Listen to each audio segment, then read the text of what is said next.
Hello friends, ನಾಳಿನ ಸಂಚಿಕೆಯಲ್ಲಿ ಏನಾಯಿತು ಅಂತ ನೋಡ್ಕೊಂಡು ಬರೋಣ ಬನ್ನಿ. ಬೇಬಿ ಏನಾಯ್ತಮ್ಮ ಅಂತಾನೆ ಜೀವ. ಗೊಂಬೆ ಮತ್ತು ಬಂದಿತ್ತು ಅಂತಾಳೆ ಕೃಷ್ಣ. ಏನ್ರಿ ಈ ಗೊಂಬೆ ಟಾರ್ಚರು, ಅದಕ್ಕೊಂದು ಹೊತ್ತು ಗೊತ್ತಿಲ್ಲದೆ ಬಂದು ಹೋಗ್ತಾ ಇದೆ ಅಂತಾಳೆ ರಚನಾ. ಆ ಬೊಂಬೆನ ನಾನು ಎಲ್ಲೋ ನೋಡಿದ್ದೀನಿ ರಚನಾ. ಹೌದು, ಆ ಬೊಂಬೆನ ನಾನು ಎಲ್ಲೋ ನೋಡಿದ್ದೀನಿ ಅಂತಾನೆ ಜೀವ.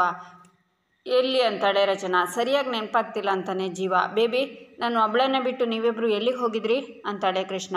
ಅದು ನಿದ್ದೆ ಬಾರದೆ ಆಚೆ ನಾನು ವಾಕ್ ಮಾಡ್ತಿದ್ದೆ ಅಂತಾನೆ ಜೀವ. ನಾನು ಅಷ್ಟೇ ಅಂತಾಳೆ ರಚನಾ. ಕೃಷ್ಣಗಿಂತ ನಿಮಗೆ ವಾಕಿಂಗ್ ದೊಡ್ಡದೇನ್ರಿ? ಅಲ್ಲ ಕಣ್ರಿ, ಇಷ್ಟೊತ್ತಲ್ಲಿ ನಿಮ್ದೇನ್ರಿ ವಾಕಿಂಗು? ಅವಳೊಬ್ಳನ್ನೇ ರೂಮಲ್ಲಿ ಬಿಟ್ಟು ವಾಕಿಂಗ್ ಮಾಡ್ತೀರಾ ನೀವು ಅಂತ ಕಣ್ಣಲ್ಲೇ ಸನ್ನೆ ಮಾಡ್ತಾನೆ ಜೀವ. ಹಲೋ ಬಾಸ್, ಫಸ್ಟ್ ವಾಕಿಂಗ್ ಹೋಗಿದ್ದು ನಾನು, ಆಮೇಲೆ ಬಂದು ಜಾಯಿನ್ ಆಗಿದ್ದು ನೀವು.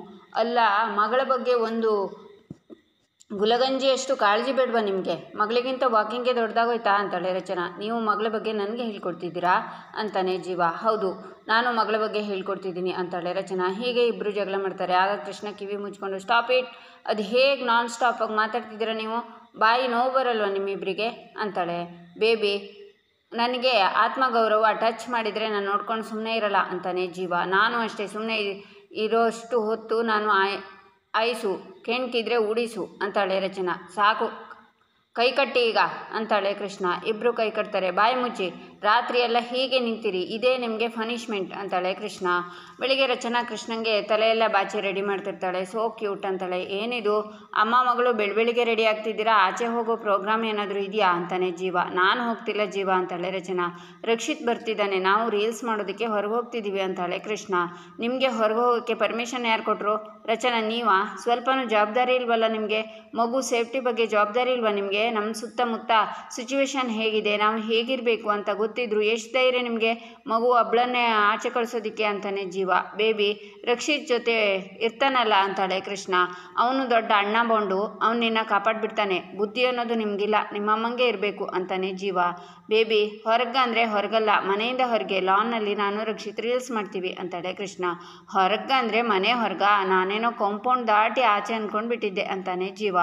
ಕೃಷ್ಣ, ರೆಡಿನಾ ನೀನು? ಹಾಲ್ನಲ್ಲಿರು, ನಿಮ್ಮ ಅಪ್ಪನ ಜೊತೆ ಸ್ವಲ್ಪ ಡಿಸ್ಕಸ್ ಮಾಡಬೇಕು ಅಂತಾಳೆ ರಚನಾ. ನಿಮ್ಮ ಜೊತೆ ಡಿಸ್ಕಸ್ ಮಾಡೋಕ್ಕೆ ಏನಿದೆ ಬೇಬಿ, ನಿನ್ನ ಜೊತೆ ನಾನು ಬರ್ತೀನಿ ನಡಿ ಅಂತಾನೆ ಜೀವ. ಕೃಷ್ಣ ಹೋಗ್ತಾಳೆ. ಜೀವನ ರಚನಾ ಹಿಡ್ಕೊಂಡು, ನನಗೆ ಜವಾಬ್ದಾರಿ ಇಲ್ವಾ ಅಂತಾಳೆ. ನಿಮ್ಮಷ್ಟು ಜವಾಬ್ದಾರಿ ಇರೋರನ್ನ ಪ್ರಪಂಚದಲ್ಲೇ ನೋಡಿಲ್ಲ ನಾನು ಅಂತಾನೆ ಜೀವ. ಮಗು ಬಗ್ಗೆ ಕಾಳಜಿ ಇಲ್ವಾ ನನಗೆ ಅಂತಾಳೆ ರಚನಾ. ನೀವು ಪ್ರೀತಿ ಮಾಡೋ ತಾಯಿ, ನಿಮ್ಮಷ್ಟು ಪ್ರೀತಿ ಮಾಡೋ ತಾಯಿನ ನಾನು ಯಾವ ಸಿನಿಮಾದಲ್ಲೂ ನೋಡಿಲ್ಲ ಅಂತಾನೆ ಜೀವ. ಹೌದಾ ಅಂತ ಅವನ ತಲೆ ಕೂದಲನ್ನು ಹಿಡ್ಕೋತಾಳೆ ರಚನಾ. ರಚನಾ, ನೋವಾಗ್ತಿದೆ, ಬಿಡಿ ಬಿಡಿ ಅಂತ ಜೀವ ಅವಳನ್ನು ತಪ್ಕೋತಾನೆ. ಏನ್ರಿ ಮಾಡ್ತಿದ್ದೀರಾ ಅಂತಾಳೆ ರಚನಾ. ಒಂದು ಉಪ್ಮಾ ಕೊಟ್ಟರೆ ಹೋಗ್ತೀನಿ ಅಂತಾನೆ ಜೀವ. ಅಂದರೆ ಅಂತಾಳೆ ರಚನಾ. ಕೆನ್ನೆ ತೋರಿಸ್ತಾನೆ ಜೀವ. ಪಪ್ಪಿ ಅಂತ ರಚನಾ ಅಲ್ಲಿಂದ ಹೋಗ್ತಾಳೆ. ಈಚೆ ಪದ್ಮಜ ರೂಮಲ್ಲಿ ಪೇಪರಲ್ಲಿ ಪೆನ್ ತಗೊಂಡು ಬರೆಯೋಕ್ಕೆ ಶುರು ಮಾಡ್ತಾರೆ. ಆಗ ದೇವಿ ರೂಪ ಜೊತೆ ಊಟ ತರ್ತಾ, ರೂಪ, ನಾನು ದೊಡ್ಡಮ್ಮಗೆ ಊಟ ಕೊಟ್ಟು ಮುಗಿಸ್ತಿದ್ದ ಹಾಗೆ ನೀನು ರೂಮನ್ನು ಕ್ಲೀನ್ ಮಾಡು, ತಕ್ಷಣ ಡೋರ್ ಲಾಕ್ ಮಾಡಿಬಿಡೋಣ. ಇತ್ತೀಚೆಗೆ ನಮಗೆ ಗೊತ್ತಿಲ್ಲದೆ ಇರೋ ಹಾಗೆ ಡೋರ್ ಓಪನ್ ಕ್ಲೋಸ್ ಆಗ್ತಾ ಇದೆ. ದೊಡ್ಡಮ್ಮ ಹೇಗೋ ಹೊರಗೆ ಹೋಗ್ತಿದ್ದಾರೆ, ಅದು ನಡಿಬಾರ್ದು, ನಾವು ಎಚ್ಚರಿಕೆಯಿಂದ ಇರಬೇಕು ಅಂತಾಳೆ ದೇವಿ. ಆಯ್ತಮ್ಮೋರೆ ಅಂತಾಳೆ ರೂಪ. ಈಚೆ ಪದ್ಮಜ, ಆ ನಗು ಅಂದರೆ ನನಗೆ ತುಂಬ ಭಯ ಆಗುತ್ತೆ ಅಂತ ಬರೀತಾರೆ. ಆಗ ಡೋರ್ ಶಬ್ದ ಕೇಳಿ ಕಾಗದನ್ನೆಲ್ಲ ಒಟ್ಟು ಮಾಡಿ ಬೆಡ್ ಒಳಗೆ ಬಚ್ಚಿಡುವಾಗ ಒಂದು ಚೀಟಿ ಕೆಳಗೆ ಬೀಳುತ್ತೆ. ದೇವಿ ರೂಪ ರೂಮ್ ಒಳಗೆ ಬರ್ತಾರೆ. ದೊಡ್ಡಮ್ಮ, ಯಾಕೆ ತುಂಬ ಸುಸ್ತಾಗಿದ್ದೀರಾ ಅಂತಾಳೆ. ತಲೆ ನೋಯ್ತಿದೆ ಅಂತಾರೆ ಪದ್ಮಜ. ಈ ತಿಂಡಿ ತಿಂದರೆ ಸರಿ ಹೋಗುತ್ತೆ. ರೂಪಿಣಿ, ದೊಡ್ಡಮ್ಮನ ಅಲ್ಲಿ ಕೂರಿಸು ಅಂತ ದೇವಿ ದೊಡ್ಡಮ್ಮಂಗೆ ತಿನ್ನಿಸೋಕ್ಕೆ ಶುರು ಮಾಡ್ತಾಳೆ. ದೊಡ್ಡಮ್ಮ, ಮೊನ್ನೆ ನೀವು ರೂಮಿಂದ ಹೊರಗೆ ಹೋದ್ರಲ್ಲ, ಡೋರ್ ಯಾರು ಓಪನ್ ಮಾಡಿದ್ದು ಅಂತಾಳೆ ದೇವಿ. ನನಗೆ ಗೊತ್ತಿಲ್ಲ ಅಂತಾರೆ ಪದ್ಮಜ. ಯಾರೋ ಡೋರ್ ಓಪನ್ ಮಾಡಿದ್ರು ಅಂದ್ಕೊಳ್ಳೋಣ, ನಿಮಗೆ ಯಾಕೆ ಹೊರಗೆ ಹೋಗಬೇಕು ಅನ್ನಿಸ್ತು? ಯಾರದಾದ್ರೂ ಸಹಾಯ ತಗೊಂಡು ತಪ್ಪಿಸ್ಕೊಂಡು ಓಡಿ ಹೋಗೋಣ ಅಂತನಾ? ಆ ಪ್ರಯತ್ನ ಮಾಡಬೇಡಿ, ಸುಮ್ಮನೆ ಟೈಮ್ ವೇಸ್ಟು. ಕೈ ತುಂಬ ಇಂಜೆಕ್ಷನ್ ತೊಗೊಂಡು ಹುಚ್ಚಿ ಅನ್ನೋ ಪಟ್ಟ ಕಟ್ಟಿಸ್ಕೊಂಡು ಇರೋವರೆಗೂ ನರ್ಕ ನೋಡಬೇಕು ಅನ್ನೋದು ನಿಮ್ಮ ಹಣೆ ಬರ ದೊಡ್ಡಮ್ಮ ಅಂತಾಳೆ ದೇವಿ. ಆಗ ಪದ್ಮಜ ಕೆಮ್ಮಿಸ್ತಾರೆ. ದೇವಿ ನೀರು ಕುಡಿಸಿ, ಎಲ್ಲ ನಿಮ್ಮ ಗಂಡ ಜಗದೀಶ್ ಚಂದ್ರ ಅವ್ರ ಗಿಫ್ಟ್, ನಿಮಗೆ ಊಟ ಮಾಡಿ ಅಂತಾಳೆ. ಈಚೆ ಜೀವ ಮನೆ ಮುಂದೆ ಸ್ಟಾಫ್ನವರೆಲ್ಲ ಬಂದು ಧಿಕ್ಕಾರ ಧಿಕ್ಕಾರ, ರಾಣ ಸರ್ಗೆ ಧಿಕ್ಕಾರ ಅಂತ ಕೂಗ್ತಾ ಇರ್ತಾರೆ. ಆಗ ರಾಣ ಕಪಿಲ್ ಹೊರಗೆ ಬರ್ತಾರೆ. ಏಯ್ ನಿಲ್ಲಿಸ್ರು ಅಂತ ಕೂಗ್ತಾನೆ ಕಪಿಲ್. ಯಾಕ್ರೋ ನಮ್ಮನೆ ಮುಂದೆ ಬಂದು ಬಾಯಿ ಬಡ್ಕೋತಿದ್ದೀರಾ ಅಂತಾನೆ. ಬೇರೆ ದಾರಿ ಇಲ್ಲ ಸರ್, ನಮಗೆ 2 ತಿಂಗಳಿಂದ ಸಂಬಳ ಕೊಡದೆ ಸತಾಯಿಸ್ತಿದ್ದೀರಾ, ಕೇಳಿದರೆ ಈ ವಾರ ಬರೋ ವಾರ ಅಂತ ಸತಾಯಿಸ್ತಾನೆ ಇದ್ದೀರಾ, ಹೀಗೆ ಮಾಡಿದರೆ ನಾವು ಬದುಕೋದು ಹೇಗೆ ಸರ್ ಅಂತಾಳೆ. ನೀವೆಲ್ಲ ಬದುಕಿದ್ದು ಏನರೋ ಮಾಡ್ತೀರಾ, ಹೋಗಿ ಎಲ್ಲಾದರೂ ಸಾಯಿರಿ ಅಂತಾನೆ ಕಪಿಲ್. ಸರ್ ನೀವು ನಮಗೆ ಸಂಬಳ ಕೊಡಿ ಅಂತಾರೆ. ಕೊಡಲ್ವೋ, ಏನೋ ಮಾಡ್ಕೋತೀರಾ ಮಾಡಿ ಅಂತಾನೆ ಕಪಿಲ್. ಸರ್ ನೀವು ಈ ತರಹ ಮಾತಾಡೋದು ಅನ್ಯಾಯ ಸರ್ ಅಂತಾರೆ. ಏಯ್ ಕೊಟ್ಟಾಗ ತಗೋ ಹೋಗ್ರೋ ಅಂತಾನೆ ರಾಣಾ. ಕೊಟ್ಟಾಗ ತಗೋಕೆ ನಾವೇನು ನಿಮ್ಮ ಹತ್ರ ಭಿಕ್ಷೆ ಬೇಡ್ತಿಲ್ಲ ಅಂತಾರೆ.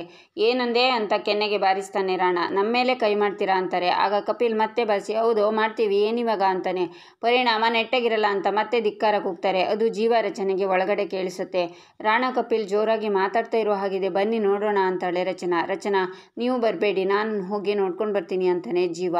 ಈಚೆ ಪದ್ಮಜ ದೇವಿನೇ ನೋಡ್ತಾ ಇರ್ತಾರೆ. ಆಗ ನನ್ನೇ ಯಾಕೆ ನೋಡ್ತಿದ್ದೀರಾ ದೊಡ್ಡಮ್ಮ, ಏನಾದರೂ ಹೇಳ್ಬೇಕಾ ನಿಮಗೆ ಅಂತಾಳೆ ದೇವಿ. ದೇವಿ ಹಗಲೆಲ್ಲ ಒಂಥರ ಇರ್ತೀಯ, ರಾತ್ರಿ ಇಲ್ಲಿಗೆ ಬಂದಮೇಲೆ ಗೊಂಬೆ ಕೈ ತಗೊಂಡ್ಮೇಲೆ ಬೇರೆನೇ ಆಗ್ತೀಯ, ನನಗೆ ತುಂಬ ಭಯ ಆಗುತ್ತೆ ದೇವಿ ಅಂತಾರೆ ಪದ್ಮಜ. ಒಳ್ಳೆಯವರನ್ನ ಒಳ್ಳೆಯವರಾಗಿ ಬದುಕೋಕೆ ಎಲ್ಲಿ ಬಿಡ್ತಾರೆ ದೊಡ್ಡಮ್ಮ, ಎಲ್ಲ ಅವ್ರು ಸ್ವಾರ್ಥ ಮಾಡಿಕೊಂಡು ನನ್ನ ಈ ರೀತಿ ಮಾಡಿಬಿಟ್ಟಿದ್ದಾರೆ. ನನ್ನ ಫ್ರಸ್ಟ್ರೇಷನ್ನ ಯಾರ ಹತ್ರನಾದರೂ ತೋರಿಸ್ಕೋಬೇಕಲ್ವಾ, ಅದಕ್ಕೆ ನಿಮ್ಮನ್ನು ಸಾಕೊಂಡಿದ್ದೀನಿ ನಾನು. ಇಲ್ಲ ಅಂದರೆ ಯಾವತ್ತೂ ನಿಮ್ಮನ್ನು ಮುಗಿಸ್ಬಿಡ್ತಿದ್ದೆ. ಹೊಟ್ಟೆ ತುಂಬ್ತಾ ದೊಡ್ಡಮ್ಮ, ಸುಸ್ತು ಹೋಯ್ತಾ ಅಂತಾಳೆ ದೇವಿ. ಆ ಕಾಗ್ದ ಹಾರಿಕೊಂಡು ದೇವಿ ಕಾಲ ಹತ್ರ ಬರುತ್ತೆ.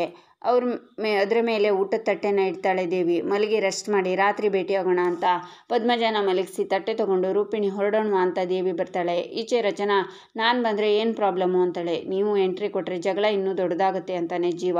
ನಾನೇನಾದರೂ ಆ ಜಗಳಕ್ಕೆ ಪೆಟ್ರೋಲ್ ಸುರಿದು ಬೆಂಕಿ ಹಚ್ಚಿ ದೊಡ್ಡದು ಮಾಡ್ತೀನಾ ಅಂತಾಳೆ ರಚನಾ. ರಚನಾ ರಾಣಾಗೂ ಕಪಿಲ್ಗೂ ನೀವು ಅಂದರೆ ಅಷ್ಟಕ್ಕಷ್ಟೇ. ಆ ತಿಂಡಿ ಡ್ರಾಮಾ ಆದಮೇಲೆ ನಿಮ್ಮ ಮೇಲೆ ಅವರಿಗೆ ತುಂಬ ಕೋಪವಿದೆ.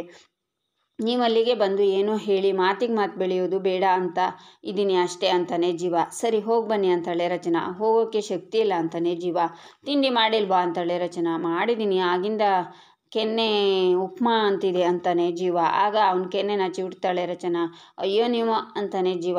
ಹೊರಗಡೆ ನಡೀತಿರೋ ಜಗಳದಲ್ಲಿ ರಾಣದ್ದೇ ತಪ್ಪಿದ್ರೆ ಅಂತಾಳೆ ರಚನಾ. ನ್ಯಾಯ ಯಾರ ಕಡೆ ಇದೆಯೋ ಅವ್ರ ಕಡೆ ಮಾತಾಡಿ ಸರಿ ಮಾಡ್ತೀನಿ ಅಂತ ಜೀವ ಹೊರಗೆ ಬರ್ತಾನೆ. ಈಚೆ ಕೃಷ್ಣ ರಕ್ಷಿತ್ ಆಟ ಆಡ್ತಾ ಇರ್ತಾರೆ. ಆಗ ದೇವಿ ಆ ಊಟದ ತಟ್ಟೆನ ಹಿಡ್ಕೊಂಡು ಬರುವಾಗ ರಕ್ಷಿತ್ ರೂಪಂಗೆ ಡಿಕ್ಕಿ ಹೊಡಿತಾನೆ. ಕಾಗ್ದ ಕೆಳಗಡೆ ಬೀಳುತ್ತೆ. ಏಯ್ ನೋಡ್ಕೊಂಡು ಬರೋಕ್ಕಾಗಲ್ವೇನೋ ಅಂತಾಳೆ ರೂಪ. ಸಾರಿ ಆಂಟಿ ಅಂತಾನೆ ರಕ್ಷಿತ್. ಏನು ಸಾರಿ ಅಂತ ಕೂಗಿ ಹುಷಾರಾಗಿ ಆಟ ಆಡ್ಕೊಳ್ಳಿ ಕೃಷ್ಣಮ್ಮ ಅಂತ ರೂಪ ಹೋಗ್ತಾಳೆ. ಆಗ ಕೃಷ್ಣ ಚೀಟಿನ ತಗೊಂಡು ಈ ಚೀಟಿ ಇಲ್ಲಿ ಬಿದ್ದಿತ್ತು, ಇದು ನಿಮ್ದಾ ಅಂತಾಳೆ. ಈಚೆ ಜೀವ ಇನ್ನೊಬ್ಬರಿಗೆ ಹೊಡೆಯೋಕೆ ಕೈ ಎತ್ತಿದಾಗ ಜೀವ ಬಂದು ಅವನ ಕೈ ಹಿಡ್ಕೋತಾನೆ. ಚಿಕ್ಕ ಯಜಮಾನ್ರು ಬಂದರು ಅಂತಾರೆ.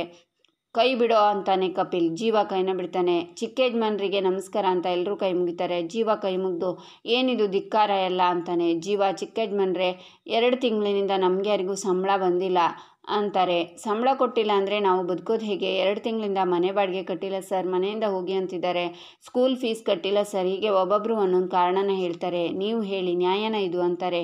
ಹೇಳ್ತೀನಿ. ಇದಕ್ಕೂ ಮುಂಚೆ ನನ್ನದೊಂದು ಪ್ರಶ್ನೆ, ನೀವು ಹೀಗೆ ಪ್ಲಕ್ಕಾರ್ಡ್ ಹಿಡ್ಕೊಂಡು ಮನೆ ಮುಂದೆ ಬಂದು ಗಲಾಟೆ ಮಾಡೋದ್ರಿಂದ ಸಮಸ್ಯೆ ಪರಿಹಾರ ಆಗುತ್ತಾ?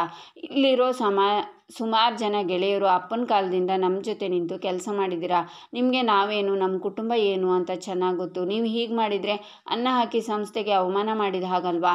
ಶ್ರೀವರಿ ಜುವೆಲ್ಸ್ ಅಲ್ಲಿ ಈ ಥರ ಸಮಸ್ಯೆ ಇದೆ ಅಂತ ಹೊರಗಿನವರು ಮಾತಾಡಿದರೆ ಯಾರ ಮರ್ಯಾದೆ ಹೋಗುತ್ತೆ ಅಂತಾನೆ ಜೀವ. ಈ ಥರ ಪರಿಸ್ಥಿತಿ ಬರಬಾರ್ದು ಅಂತಲೇ ನಾವೆಲ್ಲ ಹಲ್ಕಚ್ಚಿ ಸಹಿಸ್ಕೊಂಡ್ವಿ.